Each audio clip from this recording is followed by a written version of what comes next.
Cycle riding এর সময় ফোনে যাতে কথা বলতে পারি এই জন্য আমি একটি ব্লুটুথ অর্ডার করেছিলাম দারাজ অনলাইন শপিং থেকে।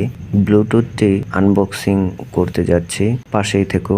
আর ভিডিও শেষের দিকে আমি জানিয়ে দেব যে আসলে ব্লুটুথটি কোয়ালিটি হিসেবে এবং কেমন ছিল এবং দাম কেমন ছিল।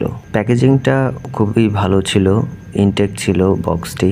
তো খোলা হচ্ছে, তো দেখো। আউটলুক খুবই ভালো ছিল, একদম ক্রিস্টাল ক্লিয়ার ছিল, ভেতরে সবকিছু দেখা যাচ্ছিল। সার্কিট বোর্ডটি এটা ইউজ করতে অনেক কমফোর্টেবল ছিল, বাট আনফরচুনেটলি সাউন্ড কোয়ালিটি একদম বাজে ছিল। আর কথা বলতে গেলে ওপাশ থেকে শুনতে পেত না আমি যার সাথে কথা বলতাম। আর আরেকটি বিষয় হচ্ছে এটি চার্জ থাকতো খুবই কম, তবে পার্সেলটি ডেলিভারি খুব দ্রুত হয়েছিল, 3-4 দিনের মধ্যে চলে এসেছিল। এর প্রাইস পড়েছিল হচ্ছে